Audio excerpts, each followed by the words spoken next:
আসসালামু আলাইকুম সবাইকে। খুলনা বিশ্ববিদ্যালয় সি ইউনিটের পরীক্ষা হইল আজ। জিকে পার্টের সমাধানের চেষ্টা করি।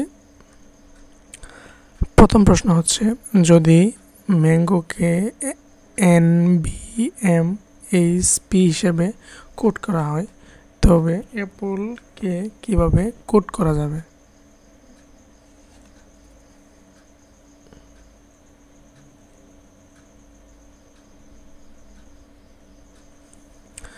তাহলে এখানে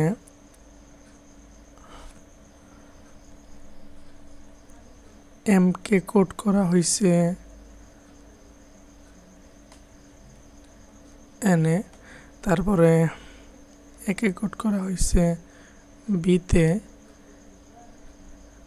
আবার এন কে কোড করা হয়েছে M A,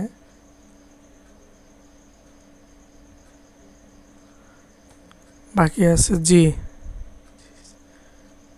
G K code করা হয়েছে এইচেতে, তারপরে ওকে কোড করা হয়েছে পিও, মানে হচ্ছে পরেরটা। তাহলে ইজিলি এখানে বলা যায়, তাহলে একে কোড করা যাবে কি বিতে, আর পি কে কোড করা যাবে কিউতে,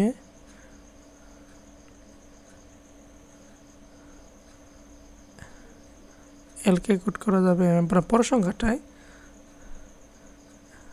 এই কে কোড করা যাবে হচ্ছে ই কে এফতে। তাহলে হচ্ছে বি কিউ,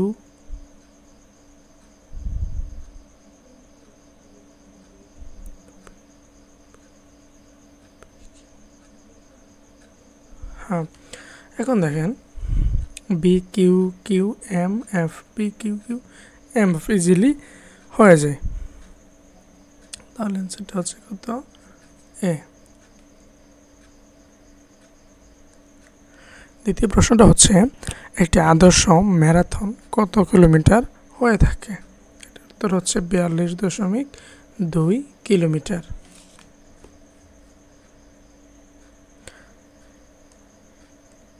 তিন নম্বর হচ্ছে, বাংলাদেশ সংবিধানের কত নম্বর অনুচ্ছেদ দ্বারা গণতন্ত্র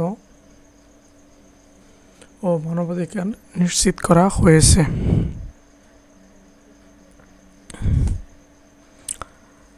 সংবিধানের কত নম্বর? এটা হচ্ছে 11 নম্বর অনুচ্ছেদে গণতন্ত্র মানবাধিকার নিশ্চিত করা হয়েছে। 4 নম্বর প্রশ্ন হচ্ছে, 2025 সালে বিজ্ঞান ও প্রযুক্তিতে অবদান রাখায় 21 পদক পেয়েছেন মেহেদী হাসান খান, তো পাইছে রিফাত নবী মোহাম্মদ তানভীর ইসলাম খান বর্ণিত সবাই। এই প্রশ্নটা শিওর হতে পারলাম না, নামটা এই মুহূর্তে মনে নাই। দিব্যি যতটুকু মনে হচ্ছে মেহেদী হাসান খান, যদি মিলা যায় তাহলে কি বর্ণিত সবাই। সেকেন্ড প্রশ্ন, পরের প্রশ্ন হচ্ছে, বাংলাদেশের ক্ষুদ্র নৃগোষ্ঠী হতে বীর বিক্রম খেতাবপ্রাপ্ত একমাত্র মুক্তিযোদ্ধার নাম কি? এটা হচ্ছে ইউকে চিং মারমা।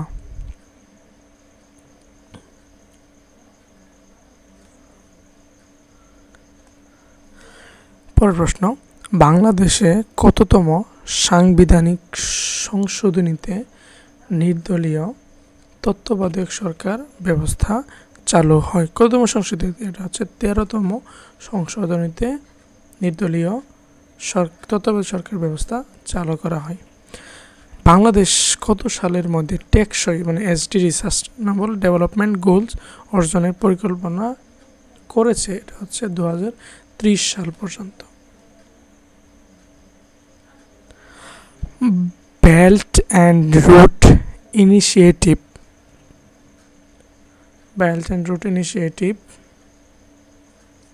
এর প্রধান লক্ষ্য কি?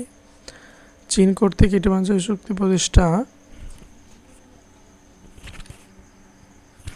এটা হচ্ছে চীনের বৈশ্বিক অর্থনৈতিক অবকাঠামোগত বিনিয়োগ সম্প্রসারণ। বিশ্বের প্রথম স্থায়ী পারমাণবিক বর্জ্য সংরক্ষণাগার নির্মিত হচ্ছে কোথায়? এটা নির্মিত হচ্ছে ফিনল্যান্ডে।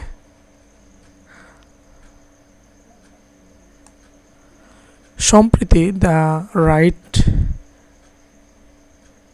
লাইভহুড অ্যাওয়ার্ড কে জিতেছেন? আচ্ছা, আপনাদের কাছে প্রশ্ন থাকলো, এখানে তো 4টা ব্যক্তি 4টা দেশে বিখ্যাত, এবং আপনারা জানাবেন যে কোন দেশে প্রত্যেকের দেশ কোনটা। আচ্ছা, এটার উত্তর হচ্ছে কি ইসা আমরো দ্য রাইট লাইভহুড অ্যাওয়ার্ড জিতেছেন। সম্প্রতি বাংলাদেশের কোন শহরকে ইউনেস্কো, আচ্ছা আপাতত ওই ক্রিয়েটিভ সিটিজেন্স নেটওয়ার্কে বাংলাদেশের কোনো শহর নয়, তাই এটা আপনাদের জন্য এমসিকিউ দিয়ে দিবে। কোন বৈশ্বিক উদ্যোগ 2050 সালের মধ্যে নেট জিরো ইমিশন অর্জনের লক্ষ্য ঠিক করেছে? এটা হচ্ছে প্যারিস চুক্তি। প্যারিস চুক্তিতে আন্তর্জাতিক কৃত্রিম বুদ্ধিমত্তা মানে হচ্ছে কি ইন্টারন্যাশনাল এআই শীর্ষ সম্মেলন 2025 কবে ও কোথায় অনুষ্ঠিত হয়? এটা ফ্রান্সে অনুষ্ঠিত হয় 10 থেকে 11 ফেব্রুয়ারি, 2 দিন। পর প্রশ্ন হচ্ছে আন্তর্জাতিক শিক্ষা দিবস ইন্টারন্যাশনাল এডুকেশন ডে 2025 এর প্রতিপাদ্য কোনটি? এর প্রতিপাদ্য ছিল কৃত্রিম বুদ্ধিমত্তা ও শিক্ষা স্বয়ংক্রিয়তার যুগে মানবিক দক্ষতা সংরক্ষণ। প্রথম প্রশ্ন, ফ্রাইডেস ফর ফিউচার কি বিষয়ক আন্দোলন ছিল?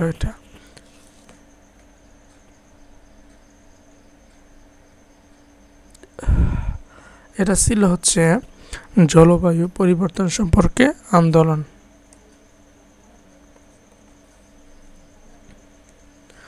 কোন আন্তর্জাতিক সংস্থা বাংলাদেশের 2024 জুলাই বিপ্লবকে স্বীকৃতি? প্রশ্নগুলো আর অনেক ভালো হয়েছে। এটা হচ্ছে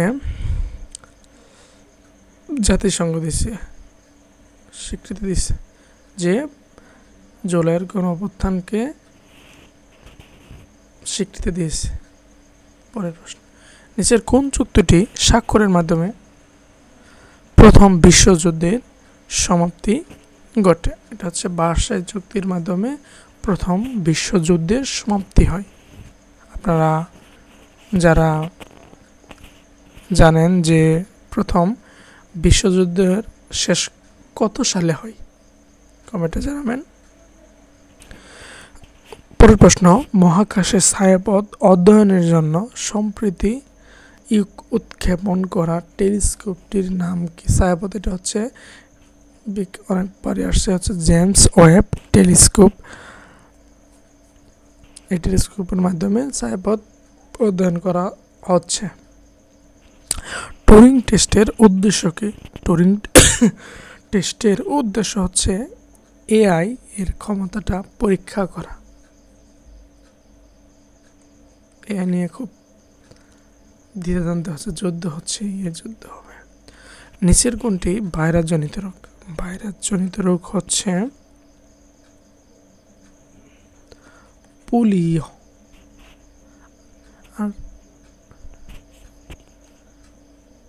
পর প্রশ্ন হচ্ছে ঐতিহাসিক কাকমারি সম্মেলন হচ্ছে মাওলানা ভাসানী সাহেব এই কাকমারি সম্মেলন নেতৃত্ব দান করে। কোন ইংরেজ রাজার ক্ষমতা সীমিতকরণের জন্য ম্যাগনা কার্টা চুক্তি স্বাক্ষরিত হয়? এটা হচ্ছে জনসন অ্যাওয়ার্ড। জন রাজার ক্ষমতা সীমিত করার জন্য ম্যাগনেটা কার্টা চুক্তি স্বাক্ষরিত হয়।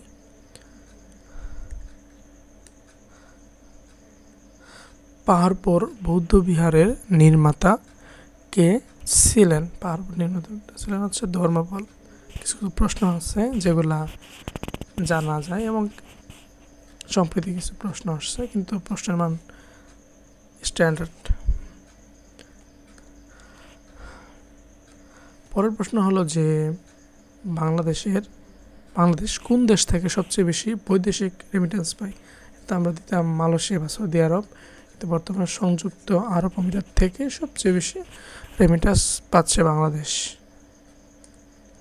নিচের কোন বিকল্পটি মানে প্রশ্নমতো চিহ্নিত স্থানে বসবে? আচ্ছা, তাহলে আমরা দেখি যে এটা 1 ধরি, এটা 2, 3, 4, 5 এবং প্রশ্নবোধক স্থান হচ্ছে 6। তাহলে 1, 3-এর সাথে মিলেছে।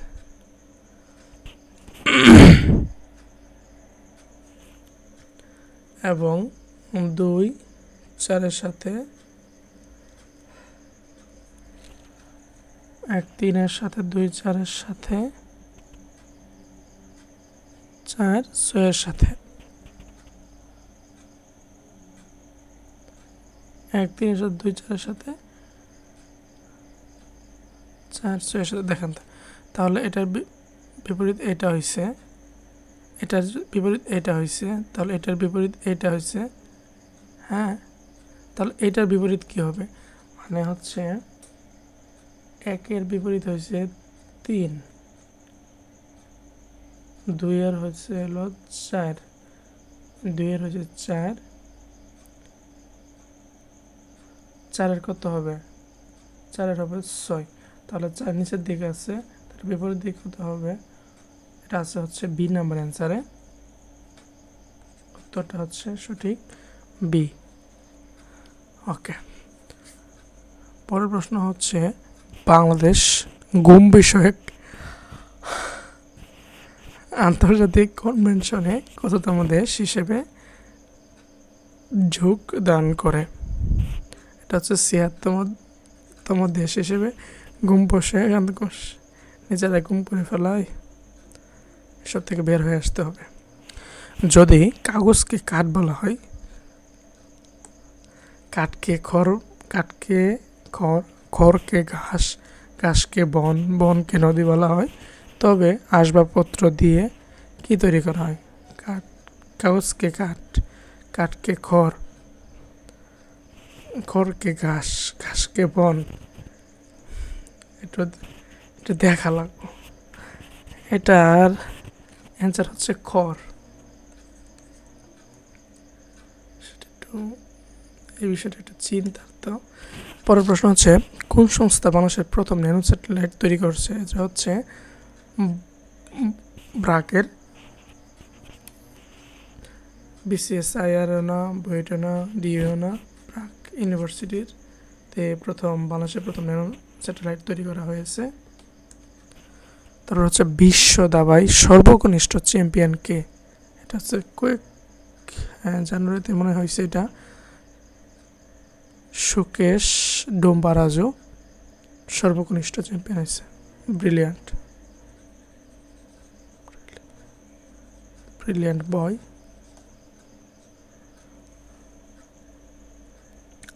পরের প্রশ্ন আসি, 2027 সালে ICC মেল মানে পুরুষের কততম আসর অনুষ্ঠিত হবে? 14তম আসর।